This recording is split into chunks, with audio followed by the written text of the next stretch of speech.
Supreme court ने India के 8 states में ये नोटिस दिया है कि उन्हें 4 हफ्तों के अंदर ये याचिका दाखिल करनी होगी कि उनके जो रूल्स वो अपने स्टेट में सख्त नियम जो एंटी कन्वर्जन लॉ के वो बना रहे हैं वो धार्मिक स्वतंत्रता का उल्लंघन किस तरह नहीं करते। मैं विश्वास करती हूँ कि आपको याद होंगे पास्टर प्रवीण पगदला जी जो इस एंटी कन्वर्जन लॉ की लड़ाई को लड़ रहे थे सभी स्टेट्स के लिए सुप्रीम कोर्ट में। आप वीडियो को पूरा देखें और अपनी प्रार्थनाओं में इन स्टेट्स को आप जरूर याद रखें और एंटी कन्वर्जन लॉ के लिए अपनी प्रार्थनाओं को प्रभु यीशु मसीह के सामने रखें। देश की सर्वोच्च अदालत यानी सुप्रीम कोर्ट ने एक बड़ा कदम उठाते हुए छत्तीसगढ़, उत्तर प्रदेश, मध्य प्रदेश समेत देश के 8 राज्यों को नोटिस जारी कर दिया है। कोर्ट ने इन राज्यों से उनके यहाँ लागू धर्मांतरण विरोधी कानूनों पर 4 हफ्तों के भीतर जवाब मांगा है। ये वो कानून है जिन्हें फ्रीडम ऑफ रिलीजन एक्ट कहा जाता है, लेकिन याचिकाकर्ताओं का आरोप है कि ये कानून असल में धर्म की आजादी को छीन रहे हैं।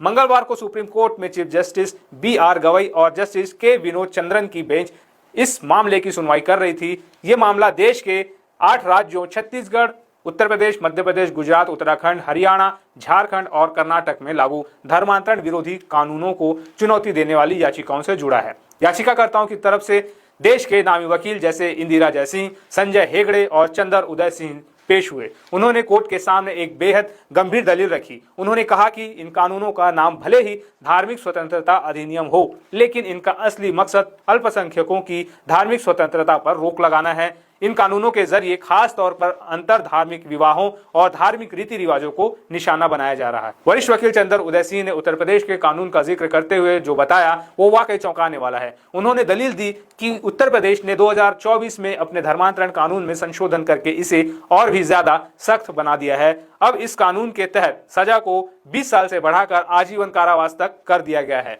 जमानत की शर्तें इतनी कठोर कर दी गई है कि जमानत मिलना लगभग नामुमकिन है। और सबसे खतरनाक बात यह है कि अब कोई तीसरा पक्ष यानी जिसका मामले से कोई लेना देना नहीं है वो भी धर्मांतरण की शिकायत दर्ज करा सकता है। याचिकाकर्ताओं ने कहा कि इस प्रावधान का नतीजा ये हो रहा है कि चर्च में होने वाली प्रार्थना सभाओं या किसी अंतर धार्मिक विवाह में शामिल होने वाले लोगों को अब कट्टरपंथी भीड़ और संगठनों के उत्पीड़न का सामना करना पड़ रहा है। उन्हें झूठे केसों में फंसाने की धमकी दी जा रही है। सुप्रीम कोर्ट ने सभी पक्षों की दलीलें सुनने के बाद 8 राज्यों की सरकारों को नोटिस जारी किया और कहा कि वे 4 हफ्तों में अपना जवाब दाखिल करें। मामले की अगली सुनवाई अब 6 हफ्ते बाद होगी। जैसे ही सुप्रीम कोर्ट के नोटिस की खबर आई, छत्तीसगढ़ की सियासत में हलचल मच गई।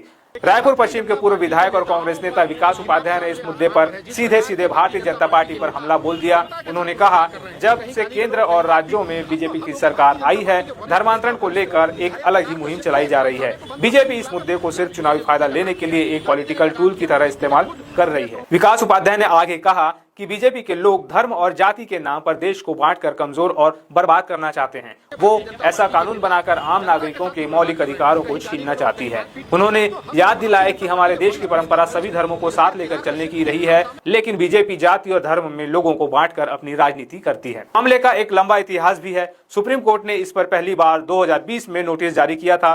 बाद में जमीयत उलेमा-ए-हिंद जैसी संस्थाओं ने कोर्ट से मांग की कि अलग अलग 6 हाई कोर्ट में चल रही 21 याचिकाओं को सुप्रीम कोर्ट में ही ट्रांसफर कर दिया जाए ताकि एक साथ सुनवाई हो सके।